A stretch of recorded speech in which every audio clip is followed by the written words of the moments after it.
Hey, so for chapter 38, me and Aradia sat down as part of a 24-hour live stream on WoT-A-Holiday for Malkier Talks. It was definitely a fundraiser, and it was a ton of fun. The episode's a little chaotic. There's some of me juggling, which doesn't always work great in audio format. If you want to go check the whole thing out, you can go to youtube.com/c/Malkier Talks. We are on WoT-Holiday Stream 1 around the 4-hour mark. But it was a ton of fun, and I hope you enjoy this somewhat chaotic version of this next chapter.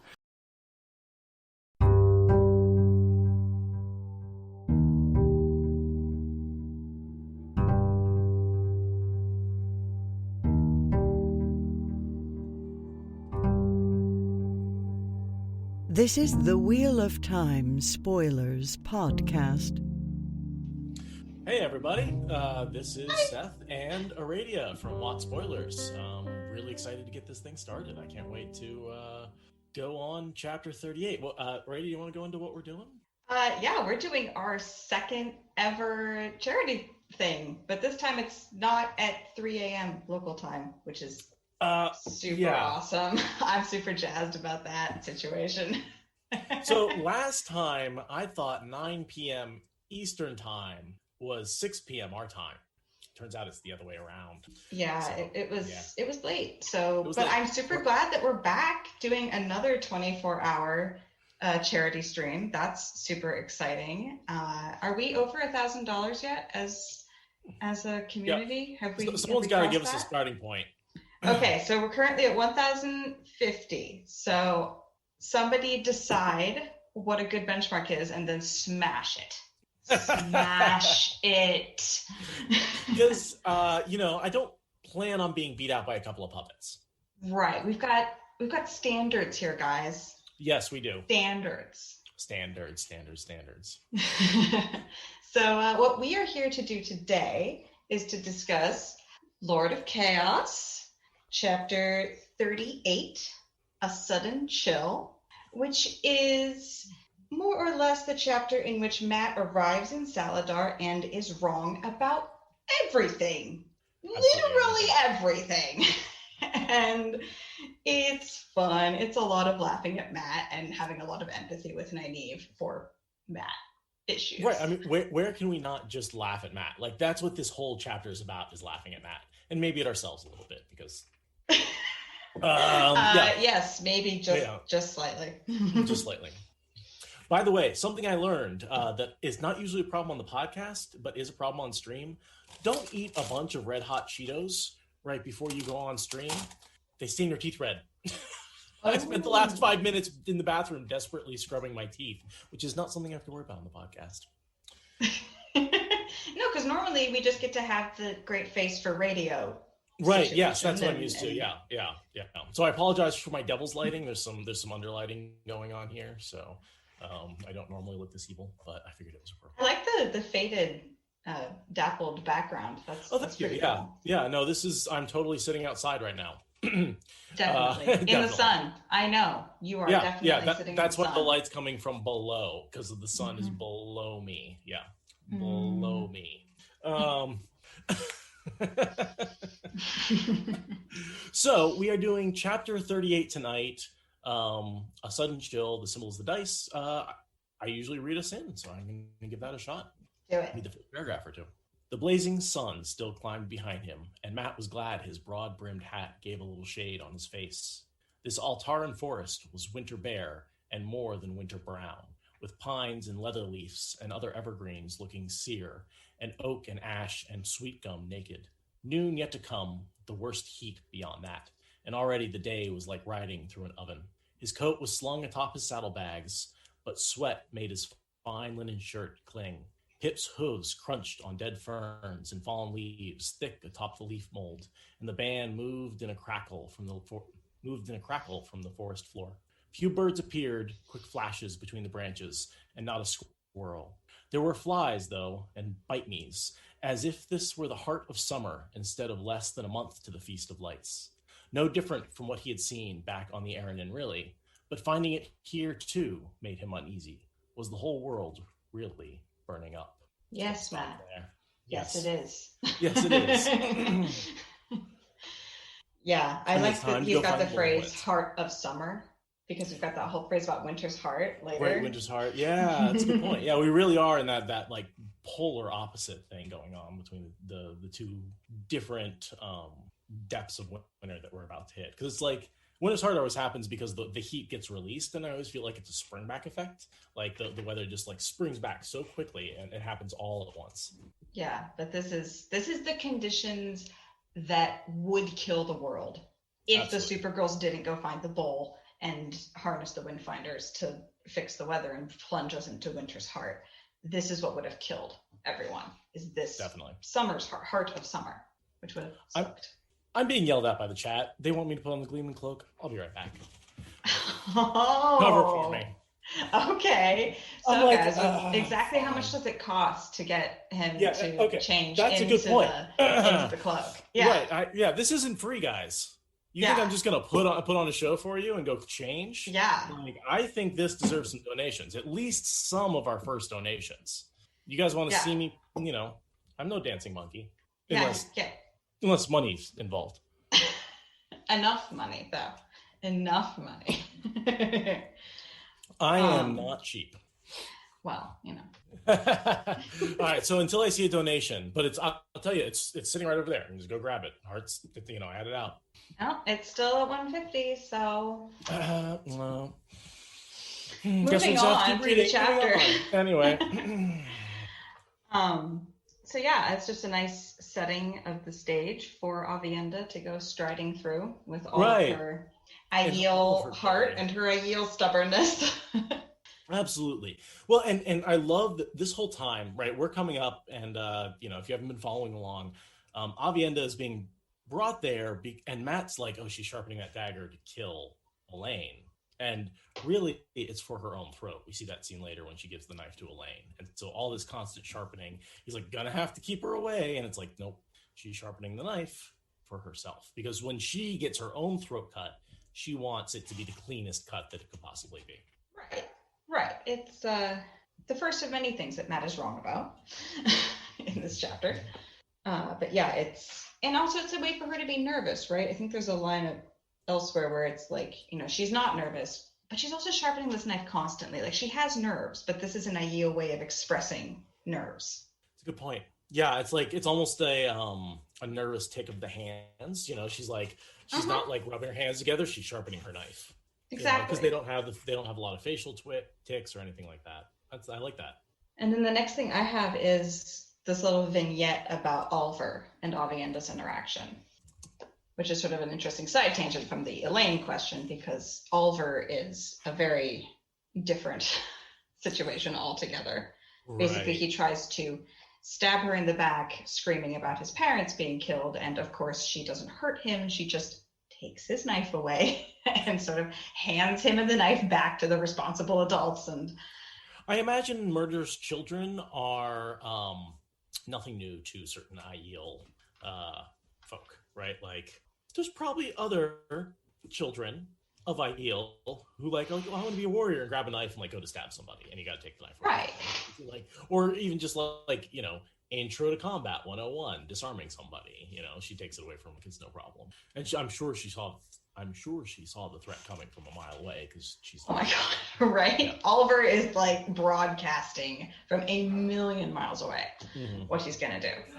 But then it's funny because she also she doesn't care about him, and she doesn't care why his parents died. But she's also like, Matt Cawthon, you are not taking care of this child correctly.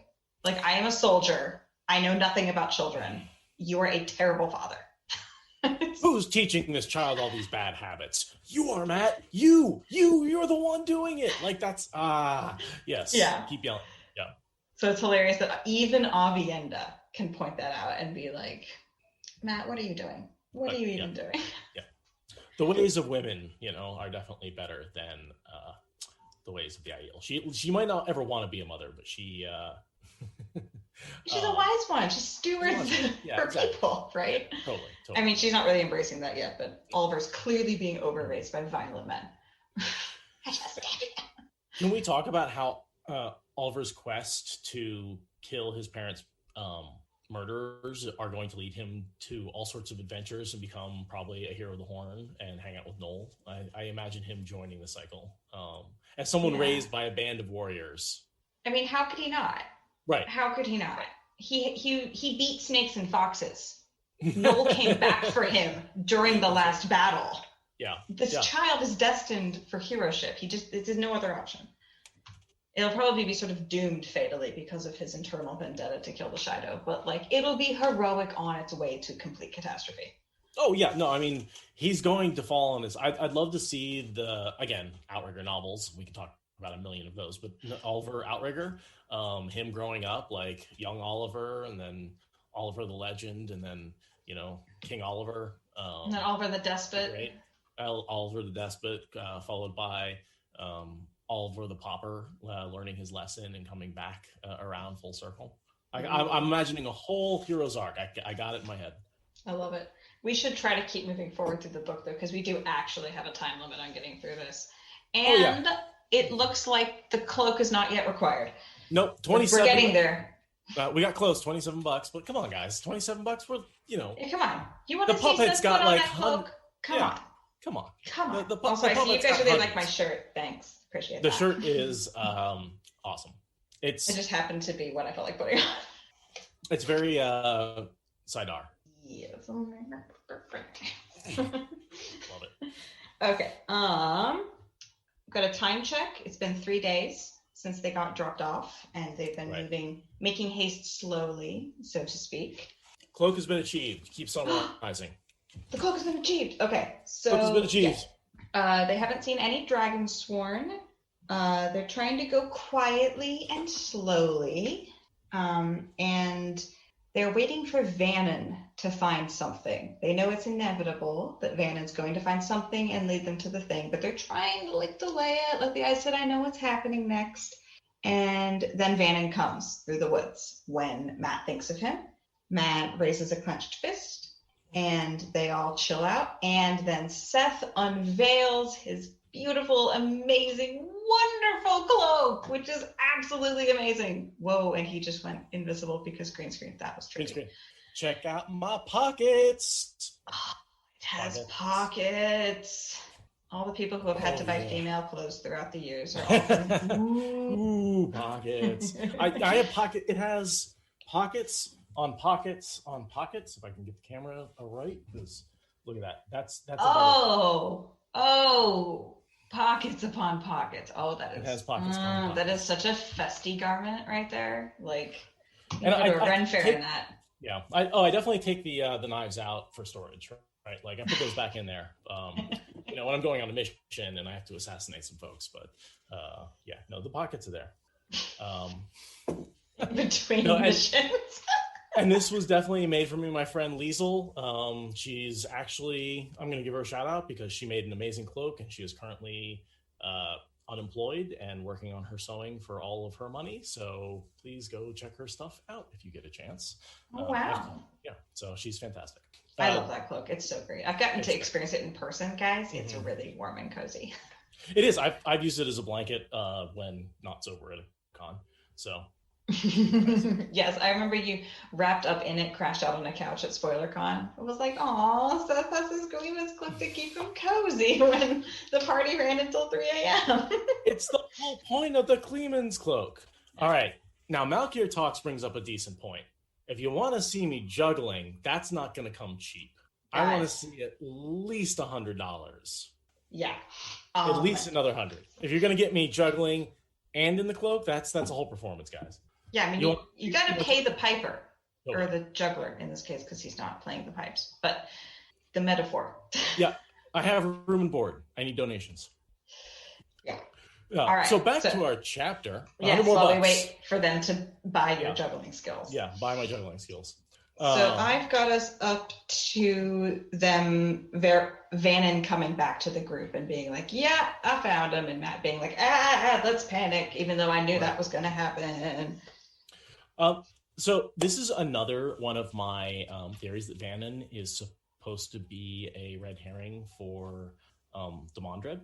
Because how the hell else would he get past all the warders into the camp, count them, and get back out again as a large fat man unless he could actually channel and was hiding himself? So, there's just so much about Vannon that's suspicious during his time. My comparison is always Lanfear was the fat Forsaken in disguise who moved lightly, just the way Vannon does.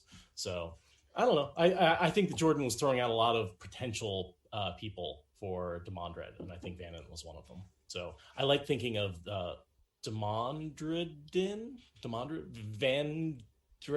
Vanadred. Vanadred. I like it. Vanadred. Let's go. Yeah, no, I always thought like, wow, so Vanna just waltzes in and waltzes out with decent intel. Like, okay, that's a hell of a testament to his skills, or and obviously now we know it's just a testament to his skills. But absolutely, yes. Yeah, but at the time, yeah, it's super suspicious. And the fact that Robert Jordan makes such a big deal out of how fat and ungangly Vannon is, which just feels mean unless it's meant to impart some other information. I'm nodding. I don't say that. You can see me. I'm nodding. Yes, I can. Yeah, look at that. And then Vannon comes back with information that shocks Matt because it's, orders of magnitude more as Sedai and organization and lack of fear than he expected. 50. Burn Rand. Burn Rand in his 50 eye. I said, I burn him and loom a little, intimidate them, waiting right there until someone came out of the village to ask who and what they wanted. Seems like a very good idea. Yeah. And so he's ready to stay put. No Taviran twisting is absolutely going to change his mind. And then Aviendha walks right into camp and he has to follow her. Yeah. Aviendha's like, peace. And he's like, you can't murder Rand's girlfriend. Please. Taviran twisting. Thank you, Aviendha. Appreciate that. Yeah, you're wonderful. And then we have another awesome little moment for Oliver's story where Matt quickly dispatches Daerid, being like, you have to go learn snakes and foxes with Oliver now. It's great. He says, Oliver, stay close to Daerid in case he needs messages carried. You can teach him to play snakes and foxes, he added with a grin at Daerid. He tells me he'd like to learn. Daerid's jaw dropped, but Matt had already moved on. Yeah. This is a good moment for Oliver.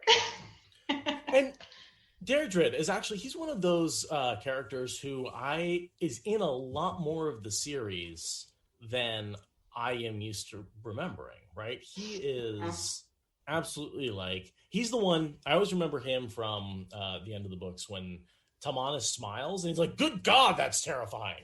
That's him, right? Yeah.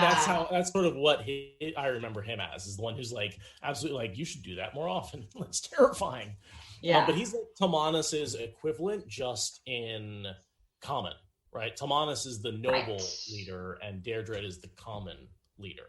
Right. At this point in the band, Matt is still struggling with that class difference and being like, I wish I could put Deirdre in charge, but the nobles won't stand for it. Shortly after this, he's like, guys, follow me with the way I run things or get out. But he hasn't quite had that conversation with them yet. Right. In this chapter, he has a comment about these nobles. I wish they would accept him, but whatever. And so, we have this strange little party, this very, very little band of the Red Hand scooting through the woods after Aviendha. Mm-hmm. And the warders are all closing in and letting everyone know about them, but it's just this very odd procession. And I like his little what can I do to make sure I don't get killed? Bannerman, come with me. And he's just trying to signal this is peaceful. We are coming with banners. We are an official delegation. We are not sneaking in or anything. But it's also protecting Aviendha, right? He's behind her and just she's not trying to kill anybody. Well, she's not going well. Yeah. She won't if I can just... please don't kill this woman, please. Yeah. So funny. So funny. But then Aviendha seems to have a little bit of that self-preservation because she wants to get up on the horse with Matt, which she hasn't wanted to do for 3 days. My theory on that is she thinks she's going to die, right? She's going in there to talk to Elaine, and she wants to, I think she's just a little vain. She wants to look good when she gets her throat slit. I don't think it's vanity. I think it's walking up to your own potential death. Yes. Right. No, vanity is the wrong word, but like you want to be at your best when you are presenting yourself to someone as like, here, please kill me. Right. Or maybe we could like be wives. Kill me, or we could be wives. That's such a yeah. I mean, it's a pretty intense meeting. I can see when she's combing her hair and getting her jewelry on and being like, okay, either I'm meeting my sister wife or I'm going to my death. I didn't think this is a first date. It's basically a first date. It's basically a first date. But with like a side of murder potential, which is arguably actually really normal with first I was going to say, which is like absolutely totally normal for a first date, right? Like, Wow. Yeah. Anyway, that went real fast. Moving on. Moving on. She asks about Oliver. This is when Avienda expresses her interest in knowing Oliver's story for no particular reason other than to chide Matt for not doing good parental things. Right. Do you think she feels at all guilty for his parents' death? No. You're just like, no, it doesn't even... No, she has no. I think that she ends up wanting to look out for Oliver because Oliver is a worthwhile person to look out for, not because of the tragedies that led to him crossing her path. Okay. And do you think she feels maybe sympathy for his parents' death, like hunger and sickness and? Probably. I mean, it's he didn't do anything, right? He just suffered a war. You know, she's not going to feel responsible for the war, but she's still going to feel sympathy for like what it's like to be 9 years old and orphaned by a war. I mean, not that she experienced that, so it's not empathy, right? Sympathy. Well, but I think she cares about Oliver for his own sake. Do we ever hear about Avienda's parents? Is it possible? Is it possible that she was also orphaned at a young age? It is very possible. To my knowledge, she has one sister. That's the only family I know of for her. Right. And like, isn't Ami's like her like great aunt or something like that? I think there's some like far back connection. That went over my head. No, I feel like when she first introduces the wise ones, she's like, "Oh yeah, I'm somehow related," but it's like an ideal relationship. So right. First sister, like there's probably no blood relation. Just the fact that they're both maidens certainly adds to that. Right. Yeah. Next thing I have is that Matt actually bothers to dress up for the Aes Sedai. Oh, I didn't notice that. Yeah, he puts on a coat good enough to meet Aes Sedai in, but he left it hanging open. Even for Aes Sedai, he would not die from heat. Well, he's got to be a nice coat. Just a little disrespectful. Just a little bit of lace. Just a little bit of lace. Just a little bit. Oh yeah, here's the line about Daerid being too common for the nobleman. Which really does change soon. I think that changes when he goes to Ebu Dar and splits the army, which is like a week from now. He becomes the head of the infantry. Whereas Tamanus is the head of the horse. So he sort of splits that up. That is slightly a lesser position, right? The infantry. I mean, Matt doesn't see it that way because right. And the last battle just proves that Matt is right. Yeah, exactly. But in some ways, you can see the nobles are the ones who have access to money and horses, and they're going to listen to the noble, and the infantry are the ones who are going to march and have access to, more basic weapons. So he kind of, in a lot of ways, I would have loved to see him switch those two instead of keeping them the same and break some of those caste systems, but he doesn't. He just sort of adapts with them. He makes them uncomfortable enough that, it works as progress. Yeah. And they end up merging, and there's a whole, the one thing that doesn't happen in the Wheel of Time is democracy, right? There is no hints that democracy ever takes over in the Wheel of Time. We still have kings, we still have queens, we just have a different group of them who are willing to negotiate and keep the peace. But like, in no way are people in any way, shape, or form electing their rulers in any of the kingdoms in the Wheel of Time.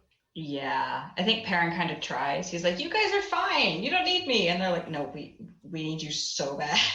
Just tell us what to do, Perrin. Right. Tell us what to do." Right. So yeah. And farm towns don't count. I know there's yes, there are local politics that are different than that, but country wise, there's no country ruler who is not considered a monarchy. Yeah, there's like the Council of Nine. But that goes away, right? Darlin becomes king. We lose the council. Yeah. We lose the only, at least, oligarchical signal. Right, yeah. Right, yeah. Like, I wouldn't call it democratic for sure. No. Yeah, that's, I'm listening yeah, Robert Jordan's like, we're not doing religion and we're not doing democracy. I've had enough of that in real life. I want to do something else with my books. And then Matt sees Brigida and is like, ugh, I keep thinking I know people from my memories. This is so annoying. Right. And it's like, actually, that was your first sight of your very best wing woman and drinking buddy for the next, year. Second sight. The first sight of her in the flesh. But because the first time was when in Great Hunt, when he blew the horn and he summoned the Heroes of the Horn, he does later recognize her from that. He's like, wait a minute, you're Brigida. I saw you then. Yeah, he's just passing over her now. Like, ugh, right. People that look alike. But it's like, that's your wing woman there, dude. But she totally recognizes him and dodges him, right? After Falna, right? And she's just like, nope, don't want to talk to him. I know he's the horn sounder. Like, I'm peace out. Like, she avoids it until he forces the issue in Ebudar. Yeah, because she claims she's Elaine's warder, and so he's interacting with her as Elaine's warder, and then he sees her again, and it's like, wait a minute. Yeah. And then she's just too late, and then they get to be best friends, drinking buddies, which is one of my favorite relationships in Wheel of Time, is the Brigida Matt combo. Oh, they're so much fun. They're so much fun. I would like to see a nice a buddy cop film with the two of them. Oh my god, yes. Yeah, I love their interactions. I definitely wish we got to see more of that. He's a lucky gambler. She's an immortal archer. And then the shtick is that they keep both trying to go for people, and then those people end up together because they have such opposite tastes that those opposites attract, and so then they're always left back with each other trying to wingman it out. Yeah, gotcha. Well, because Brigida's looking for one very particular person.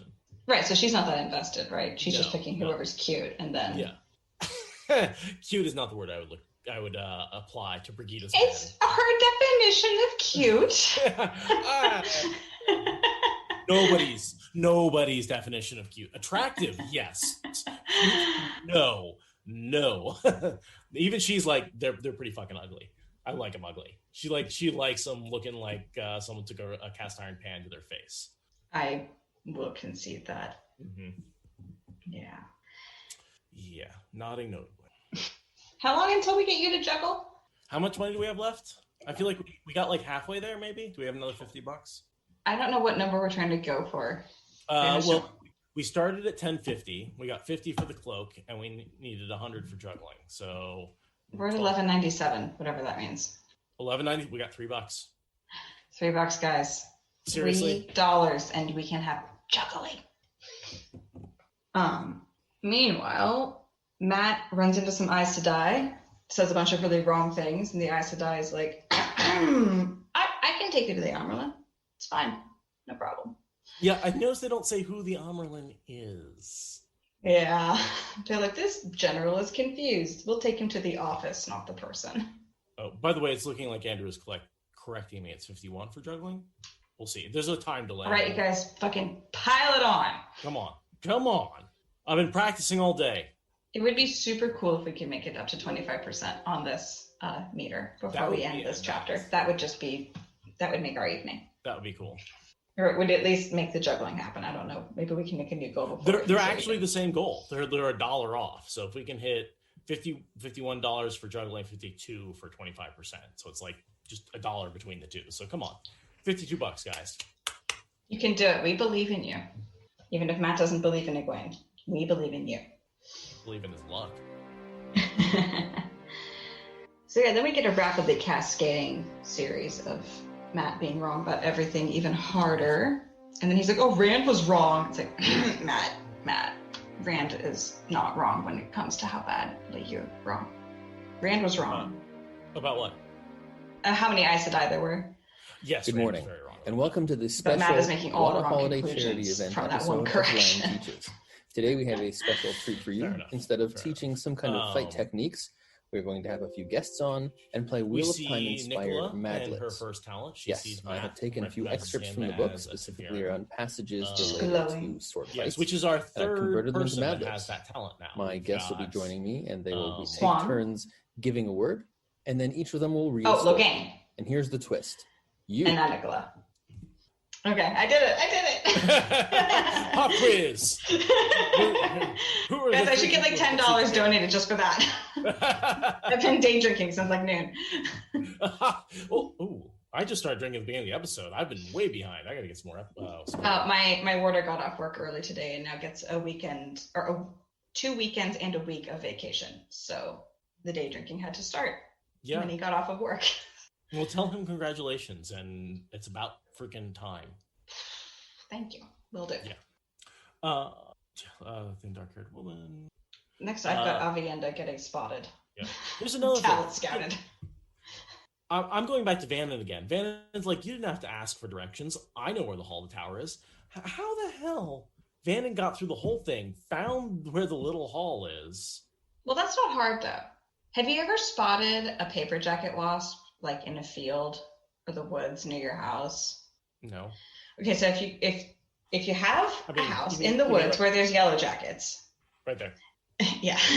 And you get really stoned and you just sort of space out, you will pretty soon see the lines that they keep traveling on. And if you just sort of space out, you will eventually end up seeing all of their traffic lines that point at the nest. And you can spot the nest just by seeing where the yellow jackets keep going. So I feel like Vannon did the same thing. He just sat back and watched where all the Aes Sedai went with the most intentionality, and we're like, oh yeah, that big building, that's got to be the center of operations. I like that. That he's just able to follow the patterns of people. He doesn't know exactly where it is. He can just figure out where the people are going and where the center of power is based on being awesome. Yeah, that's my hypothesis. Nice. By the way, being in the woods, you moved to the woods, what, like 6 months ago now? Seems 3 months ago, but yeah. Oh my God. 2 months ago? Jesus, I don't know. Time means nothing anymore, right? Like, yeah.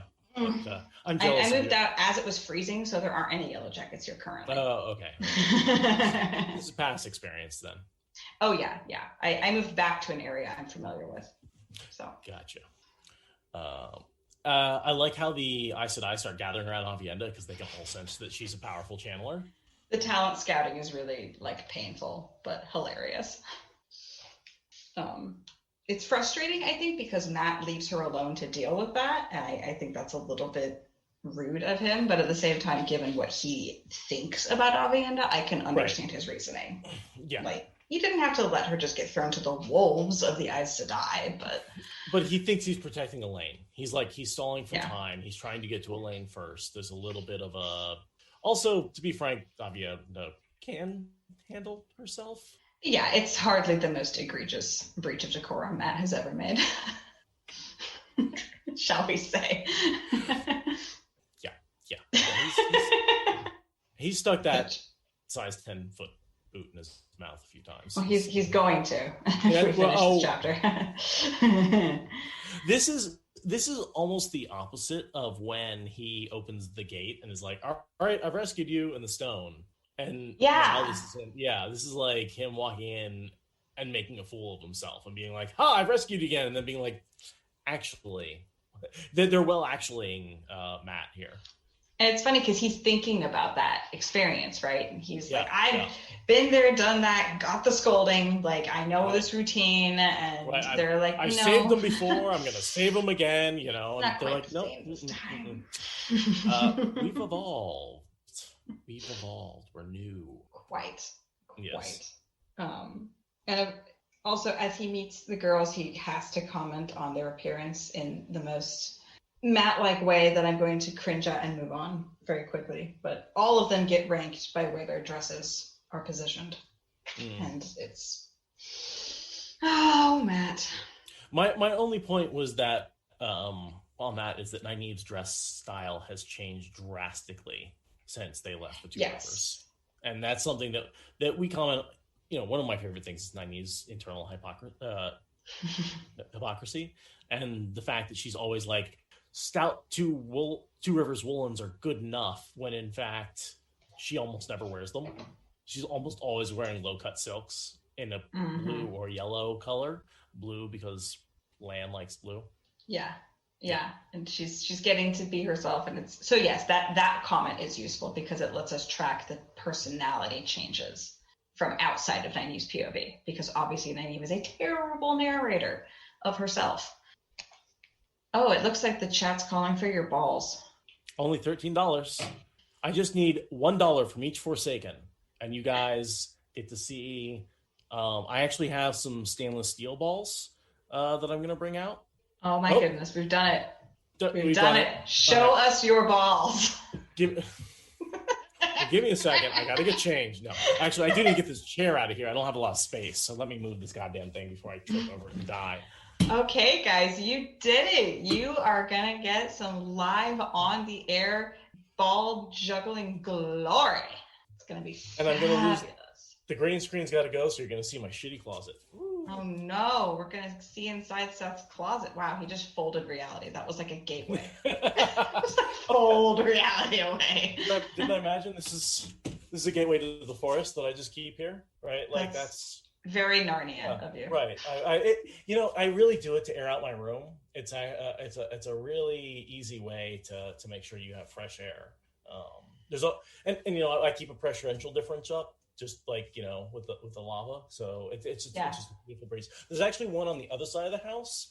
For a nice cross breeze. Yeah, so we have a nice cross breeze. Yeah. Absolutely. Yeah, totally. But I'm going to have to shut it down for now. So so that way you can show us your balls.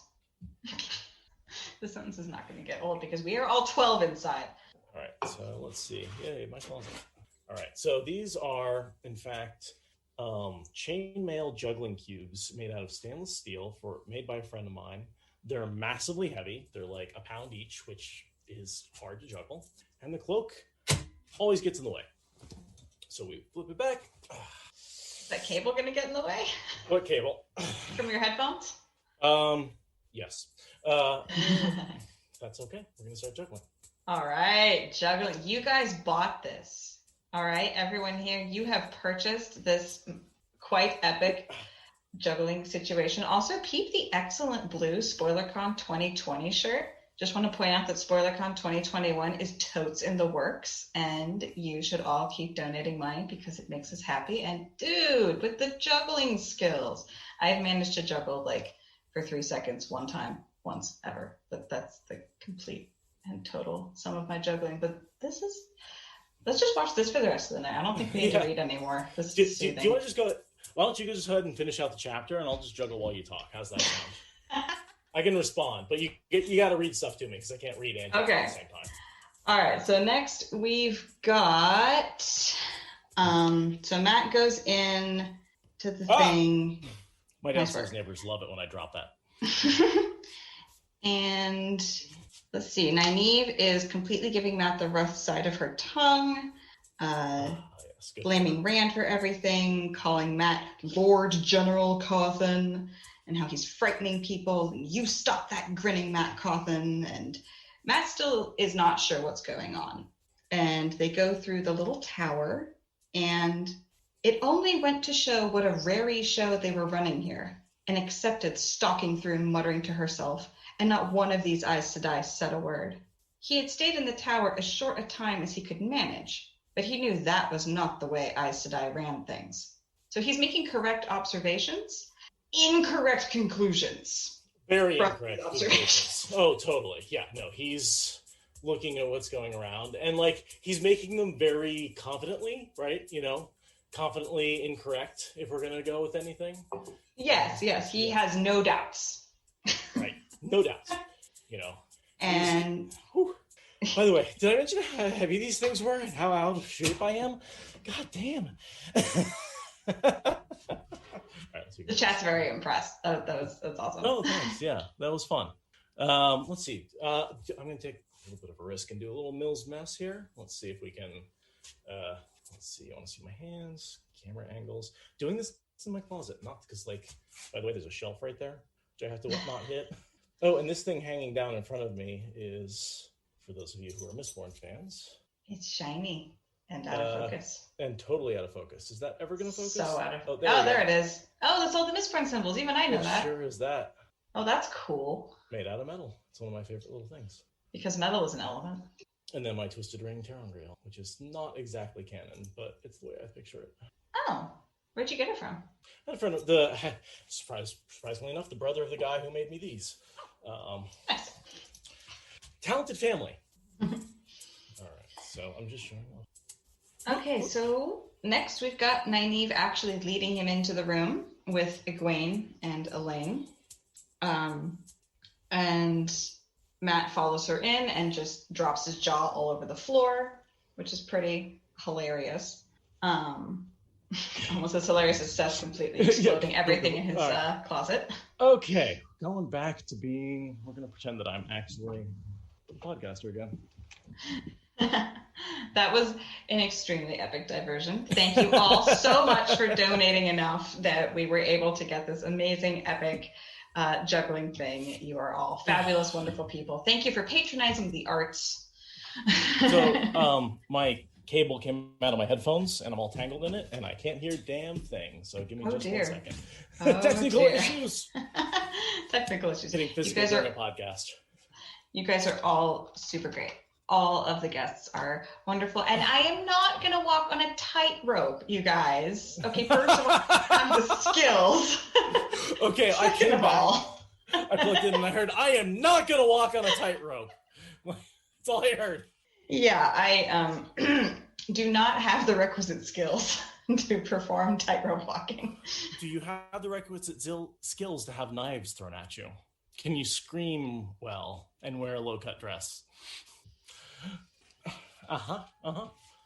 Yeah. Come back to me next year with the next 24-hour podcastathon. We can talk. Yeah, okay, so we just need a knife thrower. So, yeah, someone who I can trust. All right, get that camera back in order. I had this all set up nicely before the podcast. Now it's just trash. All right, keep going. That's how you know it went well. So next thing I've got is Matt being like, maybe you think this is funny. This is ridiculous. They're going to kill you if they find out. And takes the stole off of Egwene's neck and pushes her away from the desk and just goes on this tirade where Egwene keeps being like, Matt. And he's like, no, Matt, no, you're going to listen to me. And he sticks his foot into his mouth, down his esophagus, past his diaphragm. Like, it just keeps going. And it's honestly the best part of this chapter. It's just so like great. Schadenfreude of just like waiting, because you know he's wrong. You know he's being a dumbass. Yeah. But you're just waiting for it's building suspense, which is exactly what I was doing there, and not blanking. I was absolutely not blanking. I was building suspense and making a point.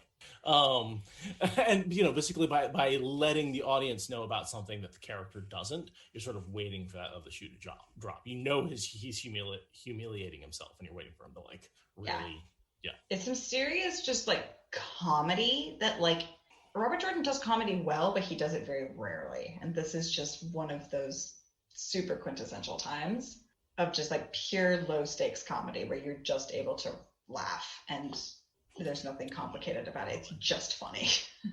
and in a lot of ways, I think that's why some of Matt's chapters are the most well liked, because there are some of the chapters where you can really just, oftentimes he's charmed. He's lucky. Nothing bad is ever going to happen to him. And you can just relax and laugh, right? You can just sort of really relax into his personality and his character and not worry about like, what bad things are going to happen to him. So he's a fun read. He's an easy read. He's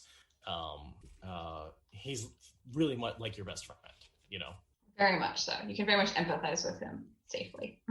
Definitely.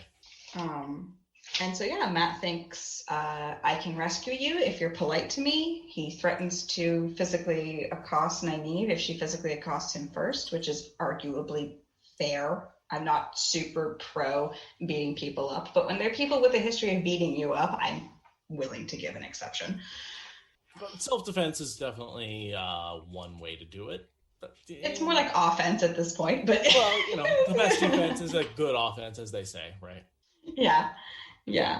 And then he sticks his foot fully into his mouth by calling whoever they picked for the Amerlin a poor blind fool, going to be not very bright,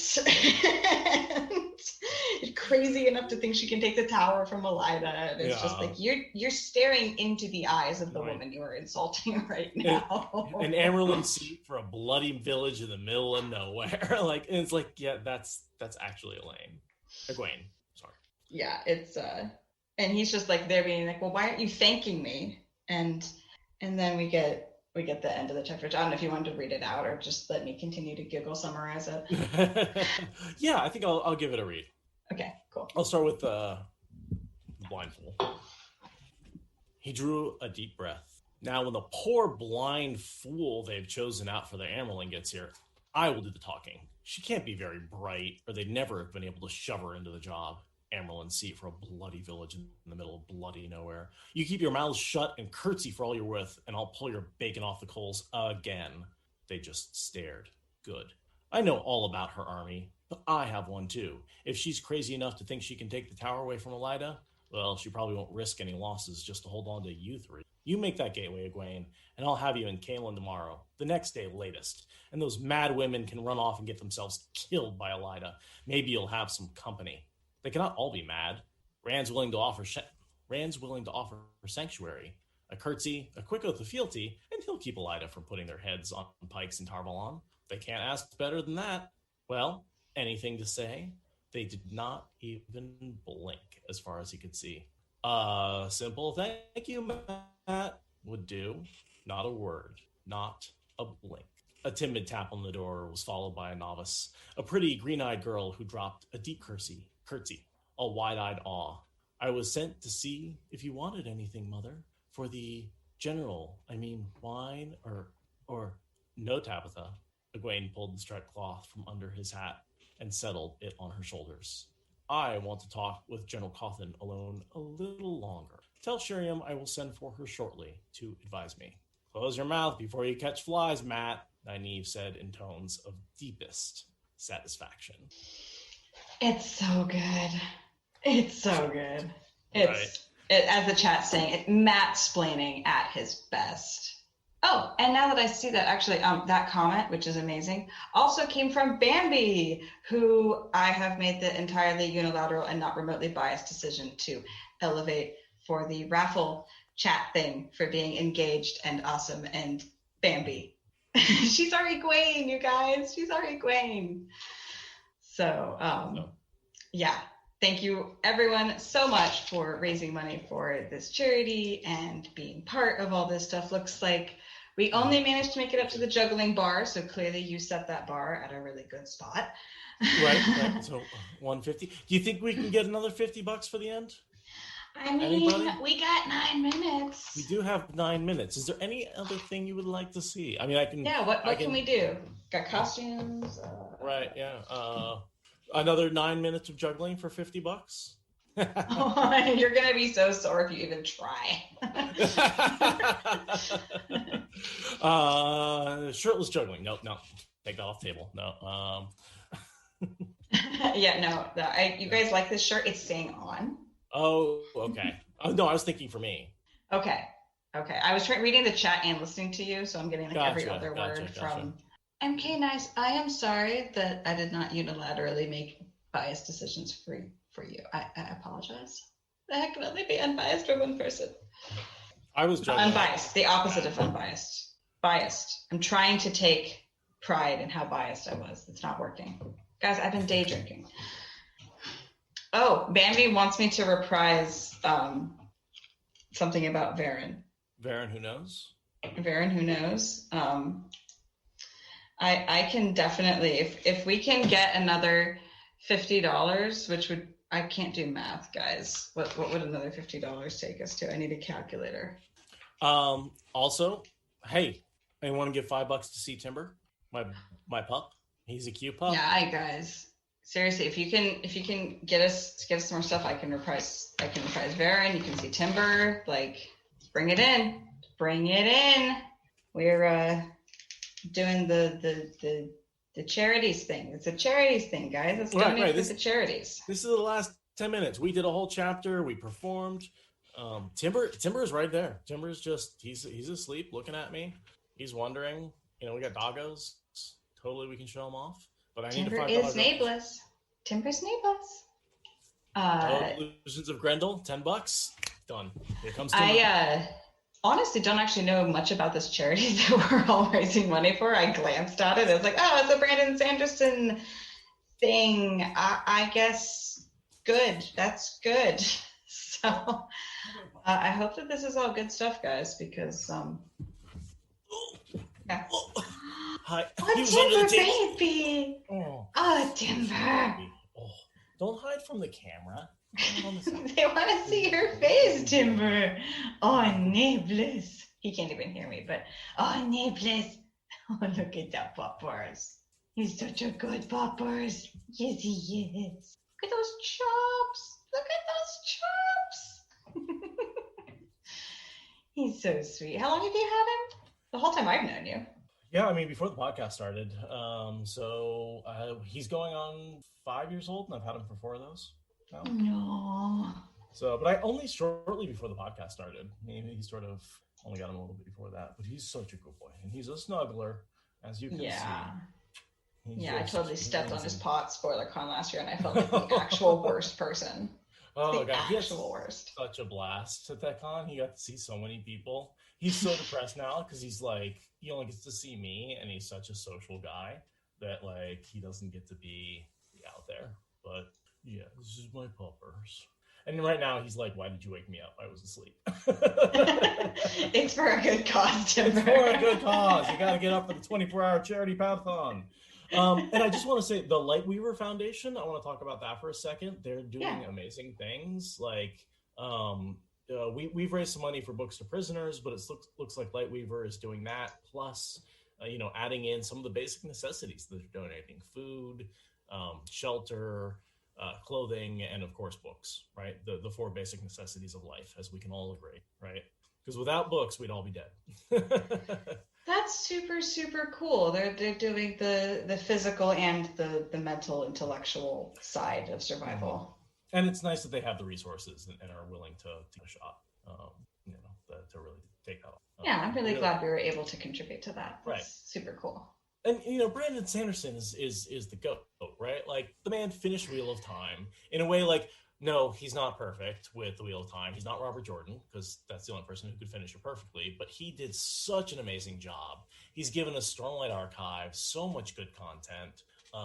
The way he interacts with the fans has really sort of expanded out the fandom. I mean, and then just adding this charity into it, I think we're all just trying to do our part. I think that's what it boils down. Absolutely. And we're happy to be here. And I want to thank anyone who gave any money and will continue to give this money for the rest of the podcast. Let's see if we can make that goal. I'm really happy that we were able to make a contribution. Although we did get beat out by puppets. Thank you. If we could, come on. Is this face not worth more than some puppets? You guys. Come on. Look at it. Look at that. Look at that face. I can scratch it. Yo, buffers. I guess I can reprise the Verin line if you guys really want, even though you didn't do the amount of the monies. I can still. Okay, come on. Good boy. By the way, the dress you were wearing is green. I think that's basically our hour. You're not wearing a dress. Also a lie, then.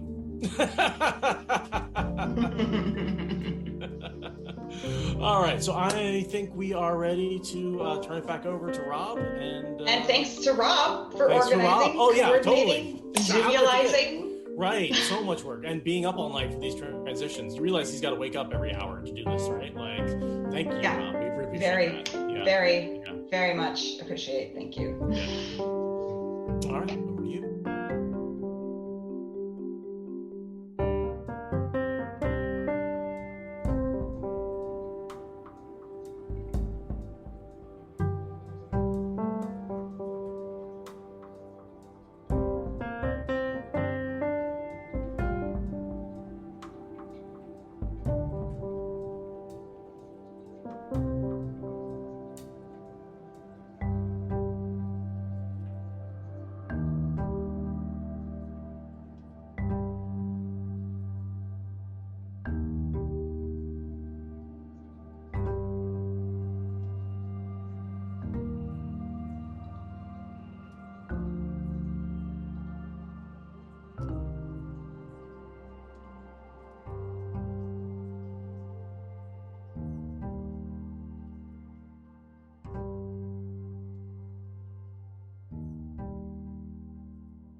Thank you for listening to the Wheel of Time Spoilers podcast. Rate us in the Apple Podcast app or support us on Patreon.